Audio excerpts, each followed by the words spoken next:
날마다 살아나는 큐티 김양재 목사입니다. 오늘 큐티 말씀은 시편 26편 1절에서 12절까지입니다. 하나님 아버지, 주께서 계신 집과 주의 영광이 머무는 곳을 더욱 사랑하기를 원합니다. 말씀해 주시옵소서. 듣겠습니다. 주의 영광이 머무는 곳을 사랑하려면 첫째, 요동하지 않아야 합니다. 1절에 내가 나의 완전함에 행하였사오며 흔들리지 아니하고 여호와를 의지하였사오니 여호와의 나를 판단하소서라고 해요. 다윗은 자신이 완전함에 행하였다고 말해요. 그러나 이는 어떤 행위의 완전함을 말하는 것은 아니죠. 죄를 하나도 짓지 않아서 완전한 것이 아니라 하나님과의 관계 안에서 하나님이 완전하다고 인정해 주셨다는 의미입니다. 그래서 1절을 좀 더 이해하기 쉽게 의역해 보면 내가 여호와를 의지하였습니다. 그러므로 내가 실족하지 않을 것입니다. 라고 할 수 있어요. 그런데 우리는 어떻죠? 작은 사건에도 일이 일비하며 조금만 힘들어도 크게 요동할 때가 많아요. 어떤 부부가 주일에 교회를 가다가 차 안에서 엄청 싸웠다고 해요. 이제 곧 도착하는데 남편이 갑자기 차를 확 돌리면서 한마디 합니다. 나 교회 안 가. 아니, 여기서 교회가 죄를 지은 것도 아니고 하나님이 잘못한 것도 아닌데 갑자기 교회를 안 가겠다는 결론이 나옵니다. 이게 우리의 모습이에요. 감정이 조금만 상해도 교회를 안 나간다고 해요. 내 뜻대로 안 되면 하나님이 계시는 게 맞냐며 하나님을 떠나겠다고 말하기까지 합니다. 그러나 오늘 다윗은 어떤 사건에도 요동하지 않고 하나님을 끝까지 의지하는 것이 곧 완전함이라고 해요. 억울한 누명을 쓰고 사람들에게 손가락질 당하며 자신이 행한 모든 일이 다 무너져 내릴지라도 끝까지 하나님을 의지하겠다는 것입니다. 이에 2절에서 여호와여 나를 살피시고 시험하사 내 뜻과 내 양심을 단련하소서라고 기도하지요.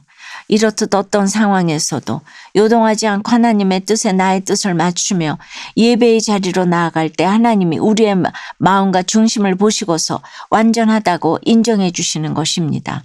다윗은 그것이 하나님의 인자하심이라는 것을 깨달았기에 3절에서 주의 인자하심이 내 목전에 있나이다라고 고백해요. 또 4절에서 허망한 사람과 같이 앉지 아니하였사오니 간사한 자와 동행하지도 아니하리이다라고 선포하지요. 그런데 우리는 허망한 사람은 마음이 좋은 것 같아서 같이 앉고 싶고 간사한 사람은 재치가 있는 것 같아서 좋아합니다.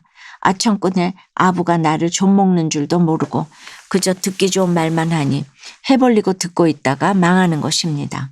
그래서 5절 말씀처럼 행악자의 집회를 미워하고 악한 자와 같이 앉지를 말아야 합니다. 그러기 위해서는 3절 후반부 말씀처럼 주의 진리, 즉 말씀 중에 행하는 것이 중요하죠.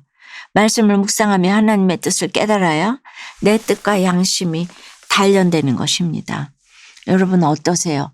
나를 요동하게 하는 사건 가운데서 어디로 피하나요? 누구를 사모하나요? 내가 가장 의지하는 대상은 누구인가요? 내가 잘 붙어 있어야 할 곳은 어디인가요? 주의 영광이 머무는 곳을 사랑하려면 둘째, 손을 씻어야 합니다. 다윗은 6절에서 여호와여 내가 무죄함으로 손을 씻고 주의 제단에 두루 다니며 라고 해요. 손을 씻고라는 표현은 단순히 손이 더러워져서 씻는 행위만을 말하는 게 아니죠. 이것은 예배를 드리기 전에 행하는 정결의식을 뜻해요. 다윗 시대는 성막에서 예배를 드렸기에 손을 깨끗하게 한 자만이 주의 제단에서 희생제물을 드리며 하나님을 예배할 수 있었습니다. 제단은 단지 제사를 드리는 처소만을 의미하지 않지요. 하나님과의 깊은 교제가 일어나는 장소를 상징해요.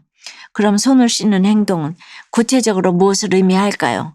앞서 4절과 5절에서 말한 것처럼 허망한 사람과 같이 앉지 아니하고 간사한 자와 동행하지 아니하며 행악자의 집회를 미워하고 악한 자의 자리에 앉지 않는 것을 의미해요. 이 모든 게 무엇을 의미할까요? 그래요, 바로 인간 관계를 의미합니다. 점치고 미래를 예언한다는 허망한 사람들을 피해야 해요. 거짓말하며 이익을 취하는 간사한 자와 동행하고 있다면 돌이켜야 합니다. 또한 행악자의 집회를 멀리해야 해요. 행악자들의 공통점은 자신들이 정의라고 생각한다는 것이죠. 정의를 부르짖으며 다른 사람을 미워하고 공격하는 집회를 멀리해야 합니다. 그리고 나의 욕심을 부추기는 악한 자의 자리를 박차고 일어나야 합니다. 이것이 주께서 계신 집이여 주의 영광이 머무는 곳인 예배 처소로 들어가기 전에 우리가 결단해야 할 손을 씻는 적용입니다. 다윗은 3절에서 눈을 이야기하고 6절에서는 손을, 12절에선 발을 언급합니다. 이처럼 내가 보지 말아야 할 것과 잡지 말아야 할 것, 가지 말아야 할 장소가 있다는 것이죠. 이렇게 손을 씻는 적용을 한 후에 주님 앞으로 나아가야 하는 것이죠. 그렇게 할 때 7절 말씀처럼 우리 입에서 감사의 소리와 간증이 터져나오게 되는 것입니다. 적용 질문입니다. 내 눈과 손과 발을 돌이켜 삼가야 할 것은 무엇입니까? 오는 주일에 예배를 드리기 전에 내가 행해야 할 손을 씻는 적용은 무엇인가요? 하나님이 기도에 응답해 주셔서 아빠와 함께 예배드리는 놀라운 일이 일어났다고 고백하는 한 초등학생의 어린이 큐티인 묵상 간증이에요. 엄마와 저 동생은 아빠의 구원을 위해 계속 기도했어요.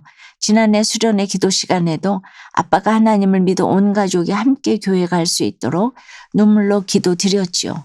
그 뒤로 아빠가 교회에 나오셔서 온 가족이 함께 예배드리는 놀라운 일이 일어났어요. 오늘 7절 말씀에서 다윗은 소리 높여 주님을 찬양하며 주님이 행하신 놀라운 일을 모두 전파한다라고 고백해요. 저도 이 놀라운 일을 전하며 하나님을 찬양할래요. 저의 적용은 아빠의 믿음을 위해 기도하고 큐티하며 변해가는 저의 모습을 아빠에게 보여드릴게요 입니다. 늘 지켜주시는 하나님을 의지하고 찬양하길 원한다는 7살 어린이의 새싹 큐티인 묵상 간증이에요. 저는 뭐든지 다 잘하고 싶어요. 그래서 이제 유치원에서 시험을 잘못 보면 속상해서 울어요. 새로운 일에 도전할 때도 눈물이 먼저 나와요. 며칠 전에는 감기에 심하게 걸려서 코 세척을 해야 하는데 너무 무서웠어요. 그래서 12절 말씀처럼 저를 안전하게 지켜주시는 하나님을 생각하며 기도드렸지요. 그랬더니 마음이 편안해져서 코 세척을 무사히 끝낼 수 있었어요. 앞으로는 잘하고 싶은 제 마음을 의지하지 않고 저를 안전하게 지켜주시는 하나님을 의지하며 찬양할래요. 저의 적용은 어떤 일을 잘하고 싶은 마음이 들 때 하나님을 의지하며 기도드릴게요 입니다.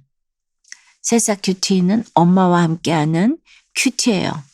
아이가 쓰기도 하고 이렇게 엄마가 쓰는 걸 도와주기도 합니다.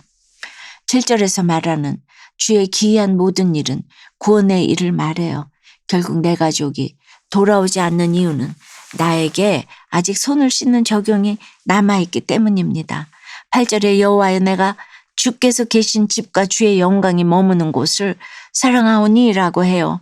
하나님이 나와 내 가족을 살려주실 것을 믿고 이 기이한 일을 찬양하고 감사할 날을 기대하며 오늘도 손을 씻고 여호와의 영광이 머무는 곳을 떠나지 않는 적용을 할 수 있기를 간절히 축원합니다. 기도드릴게요. 주님, 어떤 상황에서도 요동하지 않고 주를 의지하는 것이 완전함이라고 알려주셔서 감사합니다. 내가 결코 이해할 수 없는 상황이 찾아와도 흔들리지 않게 도와주시옵소서.